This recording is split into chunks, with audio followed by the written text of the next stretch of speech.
Olá, começa agora mais um programa Nossa Saúde. Em meio à pandemia do novo coronavírus, aumentam os casos de dengue em todo o país. A situação é preocupante.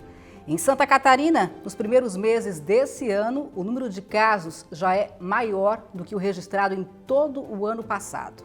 E a prevenção é a principal arma no combate à dengue. Esse é o nosso assunto de hoje. Fique com a gente.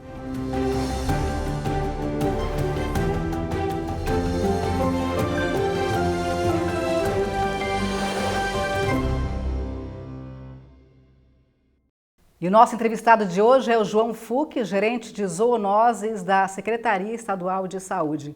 João, muito bem-vindo, um prazer te entrevistar. Olá, obrigado. Vamos começar explicando, né, o porquê desse aumento tão grande no número de casos de dengue em todo o Brasil, inclusive com surtos e epidemias em algumas cidades. Exatamente. Acho que diferente do coronavírus, quando a gente fala de dengue, a gente está falando de uma doença de transmissão vetorial. Ou seja, para que a gente tenha a doença, a gente precisa ter um mosquito, que é o Aedes aegypti. E isso está muito disseminado pelo país, né? O país todo bem, já fazem pelo menos 30 anos que teve a reintrodução do Aedes aegypti, que é o principal transmissor da doença aqui no país.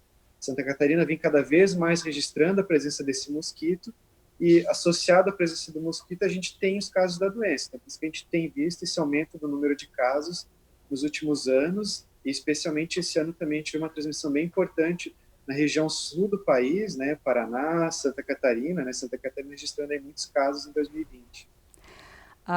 Nós estamos, obviamente, hoje muito preocupados com o coronavírus, né? É normal, natural. Agora, nós também deveríamos ter a mesma preocupação com relação à dengue. Como é que você vê isso?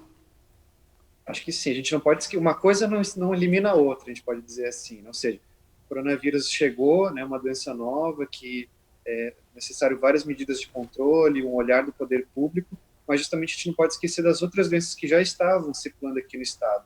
Dengue é uma delas, mas a gente pode citar febre amarela, sarampo, enfim, algumas outras doenças que já vinham acontecendo desde 2019, continuaram em 2020. Então, é a gente ter esse olhar para o nosso território, ou seja, entender que mesmo o coronavírus, as outras doenças continuam acontecendo no estado, e por isso a gente precisa manter alguns cuidados. Claro que são doenças diferentes, uma envolve vetor, outra envolve transmissão pessoa para pessoa, mas a gente tem que entender quais são as doenças que estão acontecendo e fortalecer os cuidados, né, intensificar os cuidados para cada um delas, ou seja, não esquecer que falando mais de uma, a gente deixou de ter as outras, né? Pelo contrário, a gente está tendo várias doenças ao mesmo tempo. Mas aqui o que parece é que, como nós focamos no coronavírus por esse momento, exigir isso até, a gente está no meio de uma pandemia, dá a impressão, não sei se isso é real, de que as pessoas estão esquecendo de cuidar um pouquinho mais das suas casas, né? Cuidar um pouquinho mais da proliferação do mosquito, ou seja, esqueceram de focar também na questão dos cuidados com a dengue, é o que me parece, não sei se isso é real. Acho que sim, infelizmente isso acaba sendo uma realidade. O que acontece? A gente vem falando muito de coronavírus, ou seja, a gente acaba ouvindo sobre isso todos os dias, e as demais doenças acabam ficando num segundo plano, a gente não fala tanto sobre elas, né? Então, acho que é normal, a gente acaba relaxando, ou seja, a gente tem a impressão de que ao não ouvir falar dessa doença, ela não está acontecendo, né? Então, acho que, claro, acabamos relaxando os cuidados, especialmente de dengue, quando a gente fala de dengue, a gente viu aí acabou aumentando o número de focos no estado, junto com isso veio casos, porque a gente não está falando muito sobre a doença, mas acho que a gente precisa lembrar que é uma doença que está aí, que está com um número significativo de casos, ou seja, ela não deixou de acontecer por causa da entrada de uma nova doença no país e no estado, e a gente precisa redobrar os cuidados, até porque a gente está num período muito favorável para a reprodução do mosquito Aedes aegypti, né? A gente diz que para as doenças de transmissão vetorial, a gente tem períodos sazonais, ou seja, períodos onde a doença acontece com maior frequência. E é justamente esse período. Temos calor intenso, temos chuva, uma condição climática muito favorável para a reprodução do mosquito, e é justamente por isso que a gente está vendo aí esses casos de dengue aqui em Santa Catarina. E pelo andar da carruagem aí, existe de repente o perigo de nós termos um surto, como tivemos em 2016, que houve aí um surto no mundo inteiro? Acho que a gente já está passando por isso, né? A gente já está passando por a gente pode falar um aumento importante dos casos de dengue. O estado ainda não está numa condição de epidemia, né? Porque a gente ainda não tem um número pensando para a nossa população como um todo, ou seja, mais de 7 milhões de habitantes, a gente ainda não está numa condição de epidemia enquanto Estado. Mas a gente vê aí já alguns municípios catarinenses chegando nessa condição de epidemia, tendo um número significativo de casos, o que a gente já enfrentou em anos anteriores aqui no Estado, né? Se a gente pegar a nossa série histórica de transmissão de dengue, a gente teve alguns anos com uma transmissão mais intensa. Só para a gente lembrar, assim, mas a gente teve 2015, quando foi o primeiro registro de epidemia aqui em Santa Catarina, que foi no município de Itajaí. Depois a gente teve em 2016 uma transmissão bastante importante na região oeste do estado, onde Pinhalzinho teve o maior número de casos. A gente teve vários municípios registrando epidemia. Depois a gente passou por alguns anos com uma transmissão um pouco menor, 2017, 2018, a gente teve uma redução importante dos casos de dengue. Ano passado voltamos a ter uma transmissão um pouco mais significativa, e aí Itapema, né, a região ali da Foz do Rio Itajaí, com Itapema tendo o maior número de casos, e esse ano a gente volta a ter transmissão. Então, a gente já está passando por um número significativo de casos, alguns municípios já chegaram no nível de epidemia, então a gente ainda não vai se... O cenário já está aqui, né? Ele já está estabelecido, a coisa já está acontecendo. Então, por isso a importância das ações de prevenção.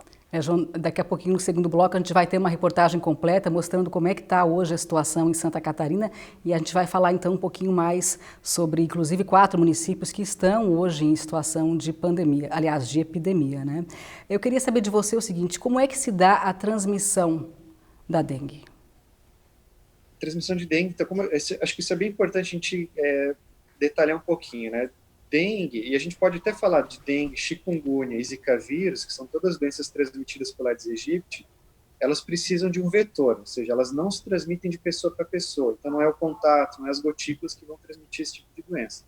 Elas são transmitidas pela picada do vetor, que nesse caso é o mosquito Aedes aegypti.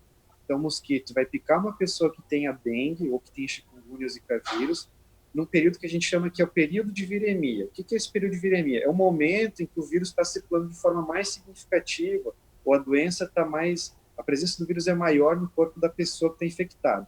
Isso leva em torno de alguns dias. Então, assim, para dengue, a gente diz que esse período é em torno de 6 dias. Então, o mosquito vai picar essa pessoa nesse período de viremia, uma pessoa que já está com dengue, vai contrair o vírus. O mosquito passa por um período de incubação, ou seja, ele não vai picar uma pessoa contaminada e já vai sair transmitindo o vírus. Ele precisa aí de alguns dias, né, para que ele incube a doença, para que o vírus reproduza no mosquito, que isso leva em média aí 10 a 12 dias, e a partir disso, ao picar outras pessoas, ele começa a fazer a transmissão do vírus, né, tanto de dengue, que é o que está acontecendo aqui no estado, mas poderia ser para chikungunya e para zika vírus também. Então, é a partir da picada do mosquito infectado. E é importante lembrar que quem pica é apenas a fêmea do mosquito. Por que ela pica? Porque ela precisa de sangue para maturar os ovos. Então, ela acaba picando as pessoas para conseguir o sangue, e aí, a partir disso, ela transmite o vírus para essas pessoas que ela está picando. E a partir do momento que a pessoa, então, é picada pelo mosquito, a partir de quanto tempo ela começa a sentir os sintomas da doença? Para a dengue, é em torno de 10 dias, a gente chama dos períodos de incubação, né? Ou seja, a partir do momento que a pessoa é picada pelo mosquito, então ela vai ter um período, mais ou menos para as 3 doenças é semelhante, mas em torno de 10 dias, e a partir disso ela começa a transmitir os sintomas. Lembrando que, na verdade, a gente está falando assim, é uma média de 10 dias, mas isso pode acontecer um pouco antes, né? Então pode acontecer com 5, com 6 dias, isso vai variar um pouco, mas é uma média. 10 dias após a picada do mosquito, a pessoa começa a sentir os primeiros sintomas da doença. E os sintomas são semelhantes aos sintomas da Covid-19? Acho que uma grande diferença entre essas doenças é que a Covid-19 a gente vai ter uma questão respiratória importante, que pode aparecer, diferente de dengue, chikungunya e zika, que a gente não tem sintomas respiratórios, né? Então, para essas doenças, e a gente pode detalhar um pouquinho elas, mas assim, de forma geral, dengue, o que a gente tem de sintomas? Febre alta, é o característico da doença, que além disso ela vai causar dor de cabeça, dores pelo corpo, dor atrás dos olhos, a pessoa vai ficar bastante, não vai ter vontade de fazer as coisas, Prostrada. vai ter fica prostrada, isso é comum de dengue. Se a gente falar rapidamente chikungunya, esses sintomas também são presentes na chikungunya. A diferença da chikungunya é que ela causa uma dor articular muito intensa, e normalmente dor articular nas articulações dos 2 lados, então os 2 punhos, 2 joelhos, 2 cotovelos, E é uma dor que limita bastante. Então, a pessoa não consegue, por exemplo, sair da cama, muitas vezes, não consegue tomar um copo d'água, porque a dor articular é muito intensa. Para a Zika vírus, a grande diferença é que ela não dá uma febre tão alta quanto a gente vê na dengue, Zika e chikungunya. E quando a gente está falando de febre alta, a gente está falando de febre de 38 até 40 graus Celsius. Né? Para a Zika, a gente vê que a febre é um pouco mais baixa. Agora, uma característica de Zika vírus são as manchas pelo corpo. Um dos primeiros sintomas que aparecem são manchas vermelhas pelo corpo, que causam bastante coceira. Essa é um sintoma bem característico do Zika vírus. Então, mas assim, de uma forma geral, a gente vai ter febre com essas doenças, dores pelo corpo, pode aparecer essas manchas também pelo corpo, dores de cabeça. Esses são alguns sinais que alertam para a possibilidade de uma dessas doenças. E a partir do momento que a pessoa começa a ter alguns desses sintomas, como é que ela deve proceder? Porque hoje a gente está com um receio, inclusive, de ir ao hospital, né, por conta do coronavírus. Então, o que fazer? Se a pessoa tiver algum desses sintomas, é importante procurar uma unidade de saúde, porque a gente sabe aí que dengue pode agravar. E até mesmo a automedicação pode agravar o quadro de dengue, levando a quadros de hemorragias. Né? Alguns medicamentos desencadeiam essa resposta na dengue. Então, claro, acho que a gente tem que...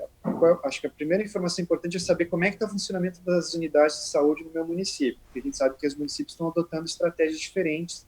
Algumas unidades atendem só coronavírus, outras unidades atendem os demais doenças e agravos. Tem que buscar informações de como é que está o atendimento no meu município. Mas, reforço, a partir dos sintomas, é importante procurar uma unidade de saúde para que receba até mesmo o profissional que está atendendo possa fazer o manejo clínico, possa fazer o diagnóstico. É preciso fazer coleta de exames para a gente fazer diagnóstico de dengue. E para que a gente tenha, acho que o mais importante é o manejo clínico, ou seja, saber quais medicamentos eu posso tomar, o que eu posso tomar. E quando a gente fala de dengue, a gente está falando que uma das medidas muito importantes é a hidratação. A pessoa precisa ingerir bastante líquido, né? Então isso o profissional vai avaliar o peso da pessoa, vai ver qual é o quadro clínico dela, indicar o melhor tratamento para essa pessoa que está com suspeita de uma dessas 3 doenças. E aí, só lembrando que quando a gente está falando de dengue, acho que a gente pode falar de dengue, que é o que é mais comum aqui no estado, Sim. mas tanto de chikungunya quanto de zika, todo o manejo clínico é feito na suspeita. Ou seja, a partir do momento que eu tenho sintomas, procuro uma unidade de saúde, o profissional de saúde já pode entrar com as medidas sem ter o diagnóstico final da doença. Né? Mesmo, claro, a gente precisa ter o diagnóstico, vai fazer a coleta, mas todo o manejo clínico vai ser feito já na suspeição. A gente não precisa esperar o resultado do exame para entrar com algumas medidas. Como é que é a evolução da doença, a questão da taxa de mortalidade?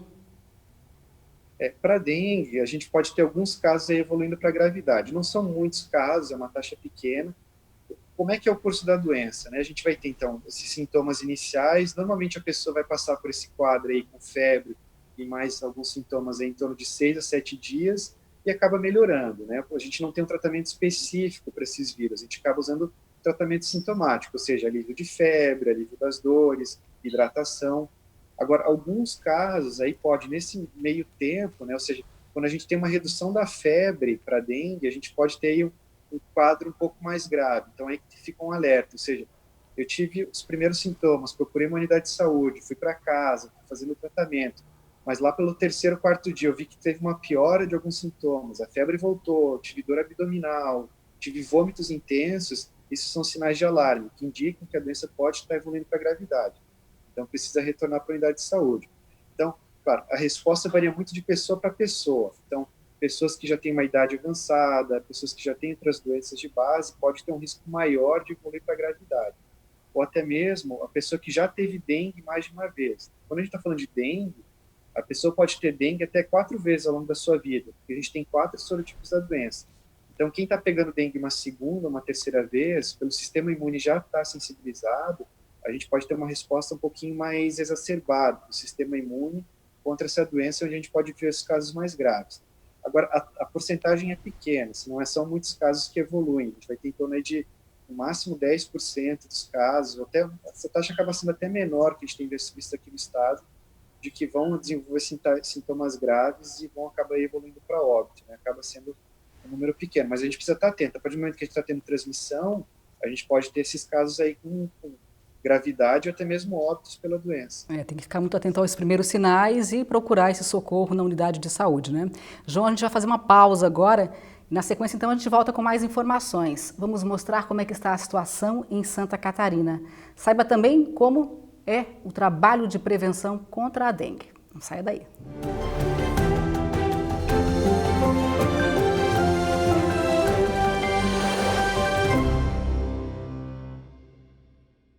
Estamos de volta com o Nossa Saúde e continuamos então o nosso bate-papo sobre dengue.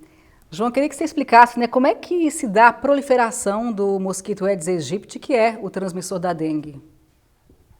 O mosquito acaba se reproduzindo em locais com água parada. Então, ele procura depósitos tanto naturais quanto artificiais, ou seja, locais que tenham água parada, desde pequenos depósitos até depósitos maiores.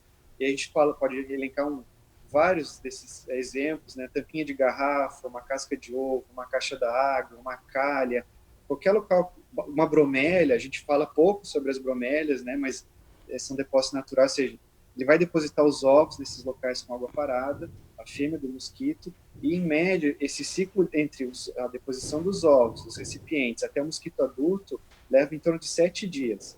Então a gente tem aí a reprodução do mosquito é muito rápida, ele se adaptou muito bem às nossas características urbanas, das nossas cidades, ele encontra muitos locais para se reproduzir, por isso que a gente vê que ele tem cada vez mais se dispersado pelo estado, a gente tem visto cada vez mais a presença do mosquito, porque ele está encontrando todas as condições no ambiente para manter sua reprodução. Mas assim, reforçando, locais com água parada, ele vai depositar os seus ovos nesses locais e a partir disso a gente mantém a reprodução do mosquito. E por que a época chuvosa, né, é mais propícia para a reprodução desse mosquito? A questão climática é bem importante, ou seja, a gente está no momento, os meses de verão, né, e quando a gente fala de dengue ou do período mais sazonal da doença, a gente vai falar de outubro a novembro, até abril e maio do ano seguinte. E esse período pode sofrer modificações, porque aí vai ter uma questão climática importante, ou seja, é o momento que a gente tem temperatura elevada, o mosquito aí ele trabalha numa faixa de temperatura de 28 graus, é o ideal para ele, ou seja, muito comum nos nossos verões e primaveras. Questão chuvosa, né, é um momento de bastante chuva para a gente, ou seja, o mosquito tem os depósitos com água, tem uma temperatura ideal para sua reprodução, então por isso é nesse momento que a gente vê a presença maior do mosquito, ou seja, vê um número grande de focos, e associado a isso, ou seja, se a gente tem mosquito numa grande quantidade, a gente pode ter casos, e é o que acaba se concretizando no nosso cenário de Santa Catarina em 2020. Sim, inclusive a nossa equipe preparou uma reportagem, João, e mostra como é que está a situação da dengue em Santa Catarina. 4 municípios já estão em situação de epidemia. Vamos ver? A Diretoria de Vigilância Epidemiológica de Santa Catarina divulgou no início de maio um boletim com o número de casos confirmados de dengue no estado. De 29 de dezembro de 2019 a 2 de maio deste ano, foram confirmados 2.955 casos. O número ultrapassa os dados de 2019, quando foram 1.911 casos confirmados durante todo o ano. O boletim também aponta que o estado possui 4 municípios em situação de epidemia: Bombinhas, São Carlos, Coronel Freitas e Maravilha, e que Águas de Chapecó, Joinville e São Miguel do Oeste estão próximos de chegar à transmissão em nível epidêmico. O município de Maravilha, nos últimos dias, teve um grande aumento de casos confirmados de dengue. Percebemos em nossas ações que o nosso grande problema está no descarte irregular do lixo. Pedimos a toda a população a conscientização para nos ajudar a reverter essa situação. Que todos usem repelente no seu dia a dia, que quem puder detetize a sua casa, procure usar roupas de manga comprida. Juntos, cada um fazendo a sua parte, eliminando os criadouros, vamos vencer essa batalha. No site dengue.sc.gov.br é possível encontrar diversas informações sobre o vírus e também há um manual de orientação para a população com medidas importantes que devem ser tomadas no dia a dia a fim de eliminar os criadouros do mosquito. Tive dengue e gostaria de passar para vocês uma mensagem assim: tomem cuidado, limpem os seus quintais, que não é fácil. Quem passou sabe realmente o que é ter dengue. Eu tive sintomas muito fortes, coceira no corpo, manchas vermelhas, muita dor nos olhos, precisei ficar no hospital. Então, assim, pelos seus familiares, limpem seus quintais, protejam sua família, que é o único meio de se prevenir, é limpando os seus quintais, alertando as pessoas. João, a gente viu aí na reportagem, então, né, a situação bastante preocupante em Santa Catarina. Inclusive, temos 4 municípios em situação de epidemia. O que tem contribuído, né, para esse crescimento tão grande de casos aqui no estado? Aquilo que a gente vem falando desde o começo, ou seja, cada vez mais municípios registram a presença do mosquito Aedes aegypti. Esse ano aí já temos mais de 160 municípios que detectaram a presença do mosquito, e desses a gente tem 102 municípios que são considerados infestados. O que é um município infestado? É um município que tem uma presença muito grande do mosquito Aedes aegypti, que gera condições de ter transmissão. Então, se a gente olha aí a série histórica do estado, a gente vê ano por ano, cada vez mais municípios chegando à condição de infestação, ou seja, tendo condições para ter essa transmissão, o que se reflete em números, né? Então, a gente tem, esse ano, 40 municípios com transmissão, como foi destacado na reportagem, 4 deles já em nível de epidemia, ou seja, chegaram num patamar que, conforme a Organização Mundial da Saúde, é caracterizado como epidemia, porque a gente tem mosquito, ou seja, cada vez mais o mosquito presente, cada vez mais municípios infestados, e isso se reflete nos números da doença aqui no estado. Uma pesquisa apontou, né, João, que os pequenos recipientes, eles são os principais potenciais criadouros do mosquito. E aí é preciso que cada um de nós redobre os cuidados, não é? Exatamente. A gente fez uma atividade agora chamada LIRA, uma sigla, né, quer dizer Levantamento de Índice Rápido para Aedes aegypti, que todos os municípios infestados, pelo menos naquele momento que a gente fez a atividade, que eram infestados, fizeram essa ação, que nada mais é do que visitar alguns imóveis para a gente identificar qual é essa presença do mosquito Aedes aegypti e mapear quais são os principais recipientes que a gente identifica com água e que servem para a reprodução do mosquito. E a gente viu que quase 60% dos depósitos inspecionados, e a gente está falando aí de mais de 60 mil depósitos que foram inspecionados na atividade, eram pequenos recipientes móveis, e a gente aí pode citar como exemplo pratinhos de planta, baldes, garrafas PETs, né, e lixo, ou seja, aí uma infinidade de depósitos que acabam acumulando água e que acabam servindo de reprodução para o mosquito Aedes aegypti. E, especialmente quando a gente fala de lixo, a gente está falando de um depósito que pode ser eliminado, ou seja, por um descuido individual da população, a gente acaba mantendo muitas coisas no dia a dia que a gente não dá importância, acha que isso não é um problema, e o mosquito está se aproveitando dessa condição para se reproduzir, e com isso a gente acaba vendo os casos de dengue acontecendo aí de uma forma bastante significativa. Infelizmente, ainda falta muita consciência das pessoas do real perigo, né, que é deixar aquele pratinho de água ali, que é deixar o lixo jogado no terreno, ou seja, há realmente ainda muita falta de consciência das pessoas, né, João? Acho que sim. Quando a gente fala de dengue, das outras doenças, parece que ainda é uma coisa um pouco distante de Santa Catarina, né? Parece que assim, é uma doença que acontece no Sudeste, na região Nordeste, mas a gente vê que cada vez mais tem sido uma doença frequente para a região Sul, porque é isso que a gente tem falado. O mosquito Aedes aegypti tem chegado cada vez mais, tem entrado nos municípios, tem se adaptado, e por isso a gente tem visto o número de casos aumentar ano a ano. Então, acho que o número de casos desse ano só reforça ainda mais a necessidade das pessoas entenderem que o problema está muito próximo da gente, ou seja, a gente está falando de dengue em Santa Catarina em 2020, o número de casos que já superou 2019, o número de casos que se aproxima muito dos cenários que a gente teve em 2015 e 2016. Então, a gente precisa que as pessoas entendam esse risco e coloquem no seu dia a dia alguns hábitos de prevenção, que é isso, eliminar locais com água parada. Não posso esquecer. Às vezes aquele brinquedo que está lá no pátio, esquecido, que a gente não dá bola. Parece inofensivo, né? Que a gente acha que não vai acontecer nada, tem água parada, o mosquito está se aproveitando disso, está se reproduzindo, então a gente precisa botar no nosso dia a dia, na nossa rotina, esses cuidados, né, para a gente eliminar esses locais com água parada. E claro, a gente fala muito a população tem um papel importante, mas a gente tem vários outros atores aí nesse cenário. O próprio poder público tem um poder importante, as outras áreas a gente fala muito de saúde, mas tem outras áreas que também precisam se envolver, né, meio ambiente, limpeza urbana, educação, defesa civil, mas a gente precisa ter esse esforço conjunto. Não adianta um lado da cadeia fazer sua parte e o outro não. A gente precisa ter um esforço para eliminar esses locais, que essa ainda continua sendo a melhor estratégia de prevenção para evitar dengue e as demais doenças associadas ao Aedes aegypti.